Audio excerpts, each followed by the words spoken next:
19ാമത്തെ വയസ്സിൽ ഒരു പെൺകുട്ടി ഓട്ടോറിക്ഷ ഓടിക്കുന്നതിന്റെ ഒരു ഫോട്ടോ ആണ് ഞാൻ ഫസ്റ്റ് കാണുന്നത്.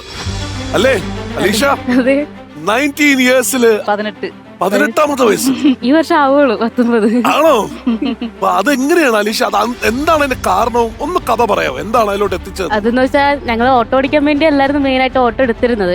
വർക്ക് ഉണ്ടായിരുന്നു, ക്ലീനിങ് സർവീസ് ഉണ്ട്, അതിന് വേണ്ടിയിട്ടായിരുന്നു. അപ്പോ പപ്പക്ക് ചേട്ടനും പപ്പയും കൂടി വർക്കിന് പോയിക്കൊണ്ടിരുന്നപ്പോ സ്കൂട്ടറിന് പട്ടി വട്ടം ചാടിയായിരുന്നു. അപ്പൊ പപ്പ ബാക്ക് കുത്തി വീണു. ഷോൾഡറിനും പരിക്ക് പറ്റിയിട്ടുണ്ടായിരുന്നു, നടുവിനും പരിക്ക് പറ്റിയിട്ടുണ്ടായിരുന്നു. അപ്പോ അങ്ങനെ പപ്പ 2 മാസം കിടപ്പിലായിരുന്നു. അതിന്റെ ഇടക്ക് തന്നെ ഡിസംബർ ആ സമയമായപ്പോഴേക്കും മമ്മിക്ക് ന്യൂമോണിയ പോലെ വന്നിട്ടുണ്ടായിരുന്നു. ഫുള്ള് ഡൗൺ ആയിപ്പോയി. ഭയങ്കര കഷ്ടമായിരുന്നു. ലോണും കാര്യങ്ങളൊക്കെ ഉണ്ടായിരുന്നു. ഒന്നും അടക്കാൻ പറ്റാത്ത അവസ്ഥ ആയപ്പോഴേക്കും പപ്പ ഓട്ടം പോവായിരുന്നു. ഇടയ്ക്ക് ഞങ്ങൾക്ക് അറിയാവുന്ന ആൾക്കാർ ഓട്ടം പോകുമായിരുന്നു. അപ്പൊ ഞാൻ ഓർത്തു ഞാനും പോട്ടെ മമ്മി ഞാൻ ചോദിച്ചു. അപ്പൊ പിന്നെ പൊക്കോളാൻ പറഞ്ഞു. കാരണം വേറെ വഴി ഉണ്ടായിരുന്നില്ല ഒരു ക്യാഷ് കിട്ടാന്ന് വെച്ചാ. അങ്ങനെ ഞാൻ പോയി എന്റെ അടുത്തുള്ള ചേച്ചിയെ തന്നെ ടൗൺ ഹാളിൽ കൊണ്ടാക്കി. അവിടെ തന്നെ വേറെ ഓട്ടം കിട്ടി. അതൊരു 5:30 തൊട്ട് ഒരു 9 മണി 10 മണി വരെ ഓടിയപ്പോഴേക്കും അത്യാവശ്യം ക്യാഷ് 600-700 കിട്ടി. അത് വെച്ചാണ് അന്ന് ഫുഡ് ഉണ്ടാക്കി കഴിച്ചതൊക്കെ. പിന്നെ അതിനുശേഷം പിന്നെ ഞാൻ ഇടയ്ക്കിടയ്ക്ക് ഓടാൻ തുടങ്ങി.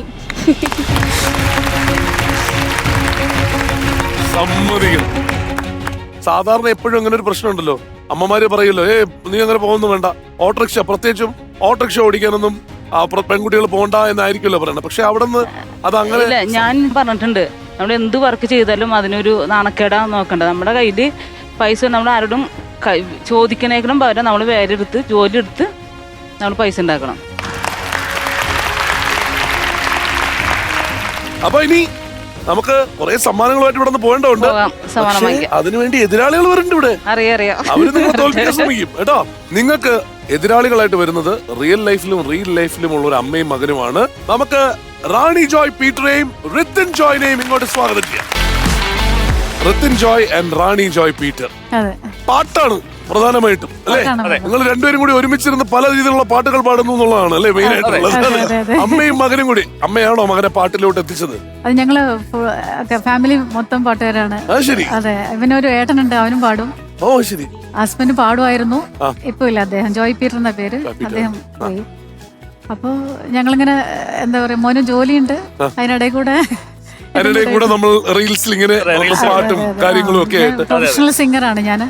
ഒരു 10-15 വർഷമായിട്ട് ഇങ്ങനെ ഗാനമേളകളിലും വിദേശത്തും സ്വദേശത്തും പറഞ്ഞ പോലെ ഒരുപാട് പാട്ടൊന്നും പഠിച്ചിട്ടില്ല. പക്ഷെ ദൈവത്തിന്റെ അനുഗ്രഹം കൊണ്ട് ഇങ്ങനെ പാടുന്നു. അതെ. റിത്തിൻ വർക്ക് ചെയ്യുന്നത് എവിടെയാണ്? കൊച്ചിയിലാണ് വർക്ക് ചെയ്യുന്നത്. തൃക്കാക്കരയാണ്. പക്ഷെ വർക്ക് ഫ്രം ഹോം ആണ്. വീട്ടിലിരുന്ന് ജോലി ചെയ്യുന്നു. അതിന്റെ കൂടെ സോങ് ഫ്രം ഹോമും വർക്ക് ഫ്രം ഹോമും. അപ്പൊ അത് കലക്കി.